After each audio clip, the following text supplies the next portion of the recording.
Assalamualaikum warahmatullahi wabarakatuh. Kami dari kelompok 6 akan mempresentasikan bab 9 tentang etika dalam bernegosiasi. Pertama-tama di sini saya akan memperkenalkan anggota kelompok terlebih dahulu. Yang pertama ada Nisa Putrinanda, yang kedua ada Anita Puspa, yang ketiga ada Kurnia Hayuning Budi, yang keempat ada Novia Nuraini, yang kelima ada Priya Rivaldi. Di sini saya, Anita Puspa, akan menjelaskan tentang sampling dilema. Di bawah ini merupakan salah satu contoh sampling dilema. Apakah etis untuk mengatakan bahwa Anda telah mendapatkan penawaran? Misalnya Anda adalah seorang wirausahawan yang tertarik dalam mengakuisisi sebagai sebuah bisnis yang saat ini dimiliki oleh seorang pesaing.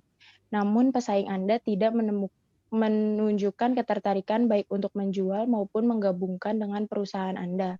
Untuk mendapatkan pengetahuan perusahaan dari dalam, Anda menyewakan seorang konsultan yang Anda kenal untuk menghubungi bisnis pesaing Anda dan bertanya apakah perusahaan tersebut sedang memiliki masalah besar yang mengancam bisnisnya. Jika terdapat masalah, Anda dapat menggunakan informan tersebut untuk menyewa para pekerja dan perusahaan tersebut atau membuat pesaing Anda menjual perusahaannya. Next. Yang kedua ada definisi etika. Etika secara luas digunakan dalam standar sosial untuk menentukan apa yang benar dan apa yang salah dalam situasi tertentu atau proses untuk menetapkan standar-standar. Etika berbeda dengan moral di mana individu atau pribadi yakin mengenai apa yang benar dan apa yang salah. Etika muncul dari filosofi tertentu yang dinyatakan untuk mendefinisikan bentuk alami dalam dunia, tempat kami hidup dan menetapkan aturan-aturan hidup bersama. Dalam definisi etika terdapat 4 pendekatan. Yang pertama ada end result ethic, yang kedua ada duty ethic, yang ketiga ada social control ethic, dan yang terakhir ada personalistic ethic. Next. Yang selanjutnya ada penerapan etik logis dalam negosiasi. Setiap pendekatan dapat digunakan untuk menganalisis 5 situs hipotetikal. Misalnya memperlihatkan bahwa pendekatan rasionalitas etis yang Anda pilih mengenai penilaian etika yang dibuat. Dalam situasi yang berhubungan dalam dimensi etika, ada 4 pendekatan. Yang keempatnya sebagai mazhab berpikir merupakan dasar untuk perlakuan mendalam dalam etika saat bernegosiasi di sebagian besar pembahasan. Selanjutnya akan disampaikan oleh teman saya. Yang selanjutnya ada etika versus kebijakan, versus kepraktisan, dan versus legalitas. Etika dalam bisnis menimbulkan kebingungan mengenai pengertian dari etika itu sendiri, karena proses negosiasi harus kesesuaian atau bersesuaian dengan standar moral, tujuan yang diinginkan dalam negosiasi, dan juga hukum yang mendefinisikan benar atau salah dari tindakan yang dilakukan. Lux dan Sabanius mengatakan beberapa orang ingin berlaku etis karena ada alasan intrinsik, terasa lebih baik karena berperilaku sesuai dengan etika, sehingga dapat melihat diri mereka sebagai individu yang memiliki moral. Tak jarang banyak orang-orang yang melakukan negosiasi tidak setuju dengan pemberlakuan batasan antara etis dan tidak etis. Karena aktivitas negosiasi terkadang mendukung garis abu-abu perilaku etis dan tidak etis yang dilakukan untuk menerapkan taktik saat melakukan negosiasi. Selanjutnya ada proses analitik resolusi masalah moral oleh Hosmer 2003. Solusi apa yang harus dilakukan saat terjadi masalah moral? Yang pertama, seperti yang terlihat pada gambar kiri atas, untuk meresolusi masalah moral, kita harus tahu dulu standar moral dari keseluruhan yang ada pada situasi negosiasi tersebut. Kita juga harus mengetahui kesesuaian moral-moral tersebut yang berimpact pada benefit, keuntungan dari negosiasi, kerugian, dan juga hak-hak yang dapat dilanggar dan juga dapat dijalankan.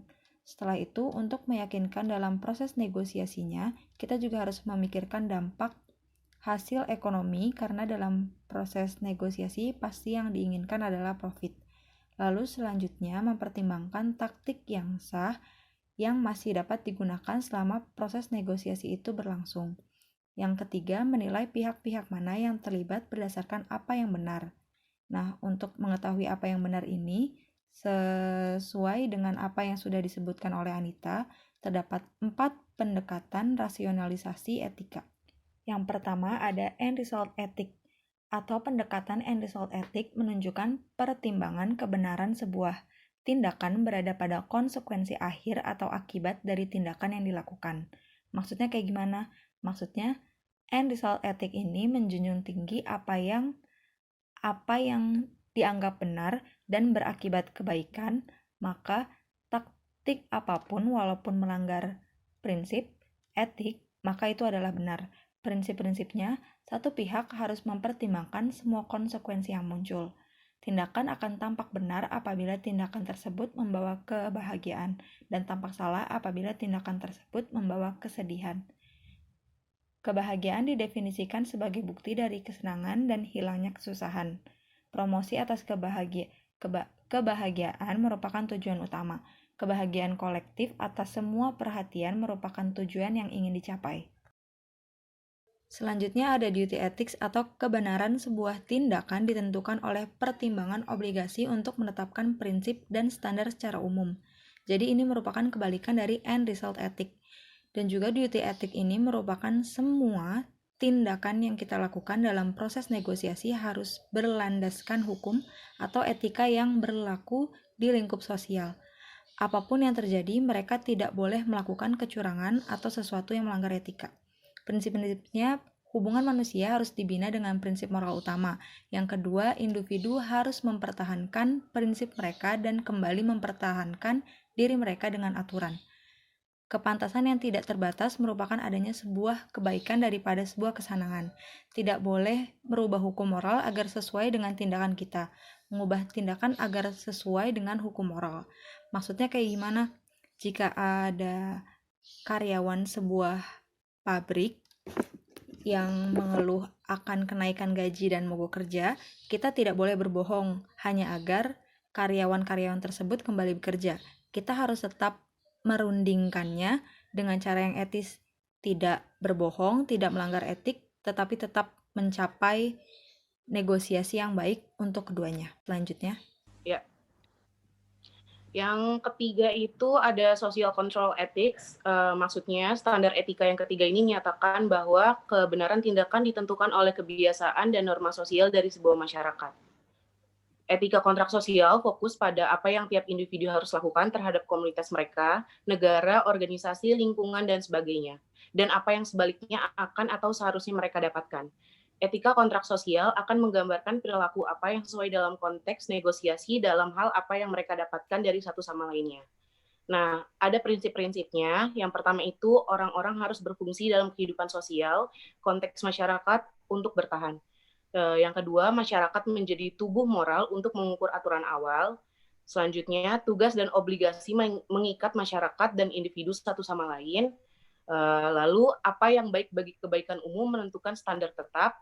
Dan yang terakhir, hukum bersifat penting, namun moralitas menentukan hukum dan standar untuk yang benar dan salah.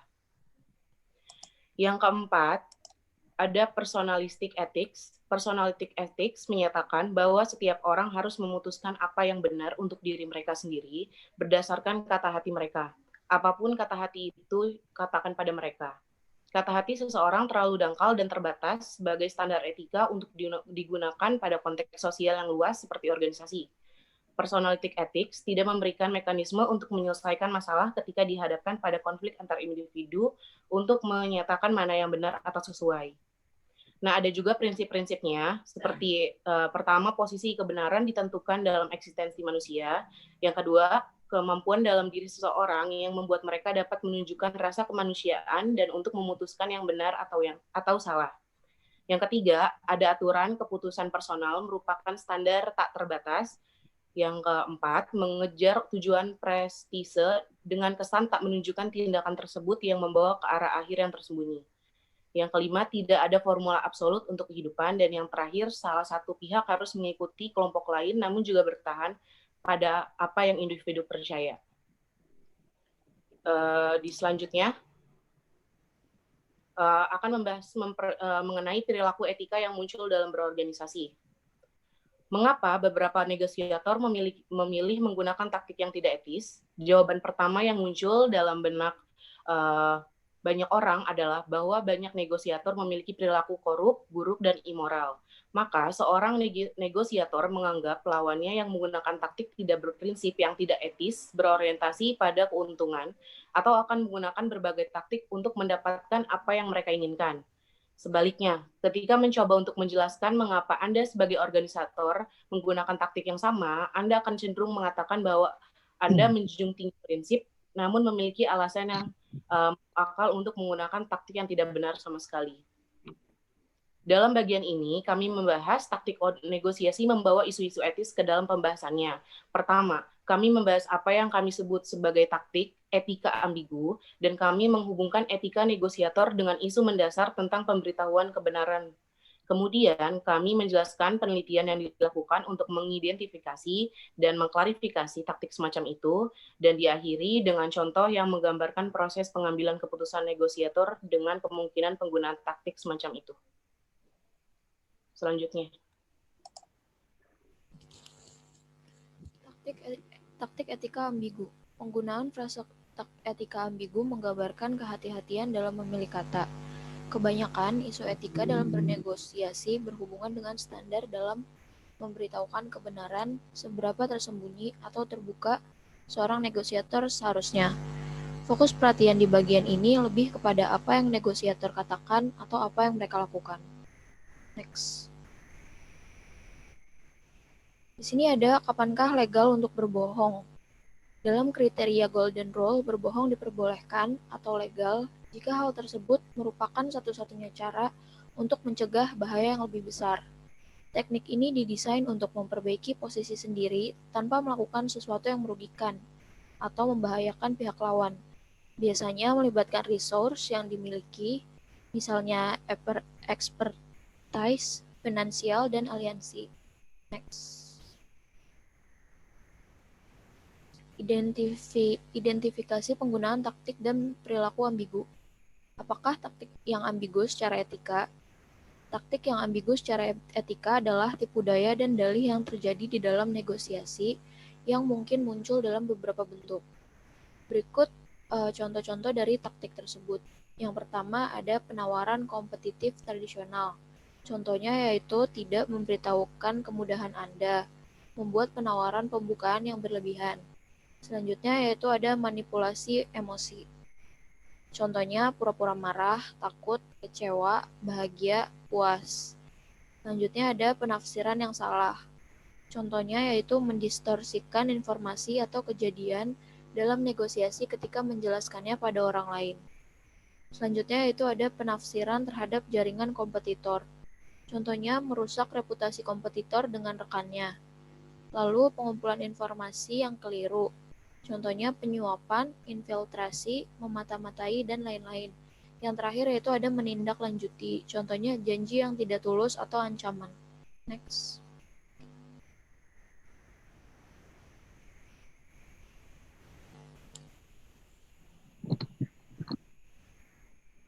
Lalu, apakah toleransi taktik yang ambigu secara etika menunjukkan penggunaan aktual taktik tersebut? Volkemat 2001 memilih 5 taktik spesifik dari kelompok besar taktik tidak etis yang dijelaskan dalam pembahasan sebelumnya dan menyediakan bagian para partisipan dalam bermain peran negosiasi pembeli dan penjual yang kompetitif. Berikut taktik tersebut dan contohnya. Yang pertama ada penawaran awal, pura-pura tidak memerlukannya, menyembunyikan bottom line, menyajikan informasi nyata yang keliru, membuat janji yang bohong.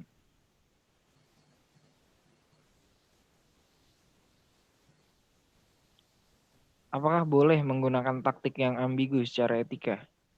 Terdapat persetujuan tidak tertulis mengenai peraturan ini dalam bernegosiasi, di mana beberapa bentuk ketidakjujuran minor, penyajian posisi benarnya, sertakan dan manipulasi emosional dari seorang di pihak lainnya dapat dilihat oleh beberapa negosiator sebagai hal yang dapat diterima secara etis dan berada dalam aturan, tapi tidak dengan lainnya.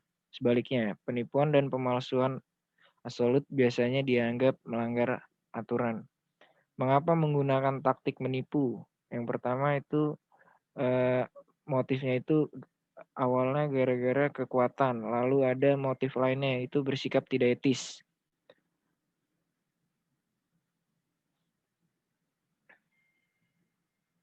Nah, ini ada lagi tipu daya dengan kelalaian versus tipu daya dengan komusi.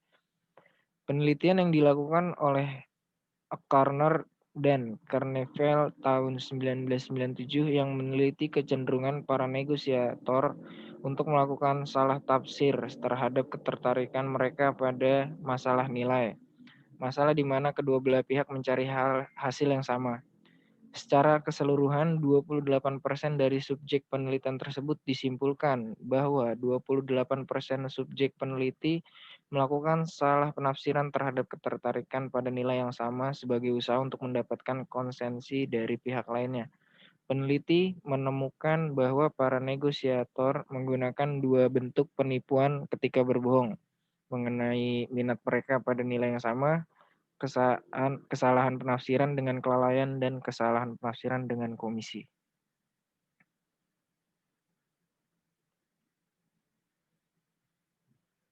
Selanjutnya, keputusan untuk menggunakan taktik yang ambigu secara etika. Pertama, setiap individu mengidentifikasi kemungkinan taktik pemengaruh yang dapat bersifat efektif dalam situasi tertentu. Beberapa antaranya bersifat menipu, tidak pantas atau tidak etis. Yang kedua, individu memutuskan untuk menggunakan satu atau lebih taktik tersebut yang dapat dipengaruhi oleh motivasi negosiator dan penilaiannya terhadap kelayakan taktik tersebut ketika taktik tersebut digunakan. Negosiator akan menilai berdasarkan 3 standar. Yang pertama, apakah taktik tersebut berhasil menghasilkan hasil yang diinginkan? Yang kedua, bagaimana negosiator tersebut setelah menggunakannya?